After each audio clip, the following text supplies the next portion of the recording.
The United States is headed for a total collapse. And it's not going to be just a financial collapse.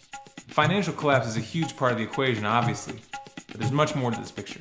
A nation that is socially unified and politically sound can quickly recover from a currency crisis, stock market collapse, or even the loss of a war. But when a nation is fractured ideologically, corruption at every level of government and finance, and with a culture that has become hedonistic, superficial, and self-absorbed, the chances of that nation holding together through a serious shock are very slim. In this video, we're not going to attempt to outline every possible scenario and every possible outcome. And we're not going to go into the technical details of why we're in this situation, nor am I going to try to prove the point that we are headed for a collapse. I've made a number of videos covering these topics that you should watch if you need the background. Here we're just going to focus on what comes after the collapse, however that collapse unfolds. So imagine, if you will, that we're fast forwarding to that moment in time when the US government has lost control. The banking system and the dollar have collapsed, and the people are left to choose what comes next. The specifics of how we got to this moment are blurred, and the details of the aftermath are left to the imagination. So, what will you choose? How will you rebuild? In our previous video, I put forth a challenge to tell us how you would replace the current system if you managed to topple the US government. I asked this question to illustrate a point, which is that even among those who want to see this current regime removed from power, there's no consensus as to what should come next. That's a problem, and it's a very serious problem because it means that the fall of the US government could mark the beginning of a bloody and protracted civil war as multiple factions battle for control. Now, just to give you an idea of what some of these factions could look like, let's take a look at some of the comments from that video. The idea of setting up a socialist system was very popular. This came in multiple varieties, ranging from anarcho-socialist to a socialist republic. There was also quite a few people who wanted to institute a resource-based economy.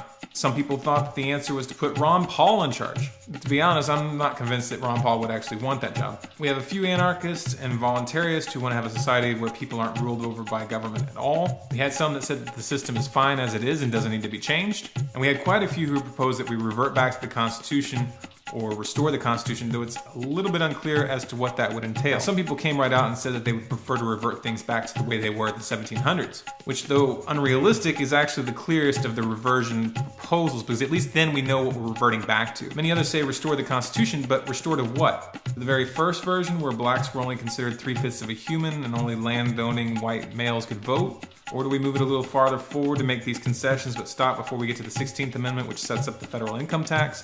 I'm not trying to answer this for you, I'm just saying that you have to be clear about what you're talking about. Now, without me taking sides on any of these issues, just take a look at these factions. Many of them are diametrically opposed and cannot be brought together in a compromise. So what would happen if these people were left to sort out what comes next while operating from our current paradigm? A paradigm in which the state uses violence to enforce its will. There's really only three possibilities. 1, you all open a debate and try to convince each other which way is the right way. Good luck with that. You've had the internet for almost 20 years now and you still haven't sorted that out. I highly doubt that the conservatives are going to convert the liberals or vice versa in a post-collapse scenario, and you may not even have the benefit of the internet. Option number 2, you settle this issue with violence, and whoever has the most guns and ammo and is the best organized crushes all the opposition. This is how these situations are traditionally handled, and it's the most probable outcome if we don't work to change the paradigm we're operating from. Or option number 3, we take an alternate path where people group together according to the way that they want to live and they allow others to do the same. It should be obvious that option number 3 is the only sane and moral option. Trying to convince everyone that your way is the right way isn't going to work, and using violence to crush everyone that disagrees won't give us a world worth handing down to future generations. Now, the third option is actually the most practical option for other reasons as well. When the US government collapses, people are going to have to band together in their local communities to survive. Those that succeed are not going to be Mad Max loners roving the wilderness, but rather cohesive groups that are capable of living and working together. These groups are going to be small, and there will likely be numerous groups living in areas that were once single cities. It only makes sense that these groups are going to bring people together who are close enough to the same frequency to work towards a common goal. The most basic goal being survival. It is highly unlikely that these groups are going to immediately be capable of merging together to reconstitute something resembling the United States. This is something that may be hard for some people to come to terms with. Once the United States collapses, it's not coming back. What we're looking at is something akin to the collapse of the Roman Empire, which crumbled into many pieces, which then began to develop their own cultures and languages over time. What did the Roman Empire become? It became Spain, France, Italy. Even Germany and England were once part of the Roman Empire. Now, you could make the argument that the European Union is currently regrouping the Roman Empire. However, it should be obvious that the Roman Empire never came back in the form that it had before. Now, here's where the non-aggression principle comes in. There is no way that we're all going to come to an agreement as to how we want to live. But that's okay, as long as we can agree to at least not use violence to impose our way of life onto others. There's absolutely no reason that one community couldn't build a resource-based economy right next to an anarcho-capitalist community, or have an anarcho-socialist community right next to a constitutional community. As long as we don't initiate violence to get our way, there's no reason that these contradictory systems couldn't coexist. The non-aggression principle is really a very, very simple idea. And that's a good thing, because the simpler an idea is, the better chance it has of being adapted by people with very different ideologies. Could a constitutionalist abide by the non-aggression principle? Of course they could. Could an anarcho-socialist abide by the non-aggression principle? Again, of course you could. Now, on the other hand, if you come from an ideology that does insist that you have the right to initiate violence against non-violent people to get them to do what you want, then yes, we have a problem. And that's why I keep bringing it back to this concept. The non-aggression principle is the only way that communities of humans can live together without becoming totalitarian. Now, if the non-aggression principle is agreed upon between the communities, then those communities can grow into federations which exchange resources and provide for common defense. You can think of these like states in our current system, except that member groups would be much smaller, much more autonomous, and there would be no central power like the federal government imposing its will over the group.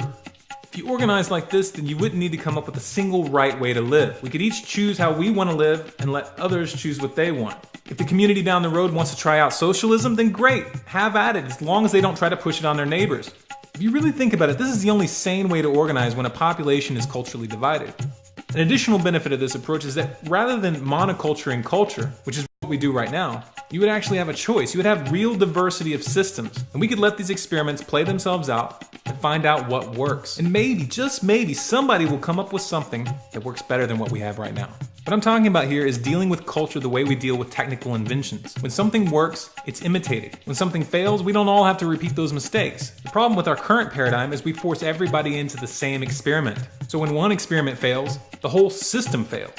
Now, I've tried to come up with a label for this concept. I've considered the term federated voluntarism and voluntary federationism. To be honest, both of them sound a little bit clumsy to me. What are your thoughts? How would you rebuild? My challenge to you is to answer in a video response, but with one condition. You have to answer the question of how you would deal with people who don't want to go down the same path. Would you use violence to force those people to comply? Would you create a system of law enforcement to have others carry out that violence for you? Be honest here. Don't skirt around the question. Bonus points if you can come up with a better name than voluntary federationism or federated voluntarism. If you want more content like this, be sure to subscribe to this channel, Storm Clouds Gathering on YouTube.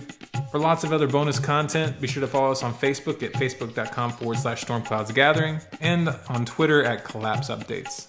And of course, our website is stormcloudsgathering.com.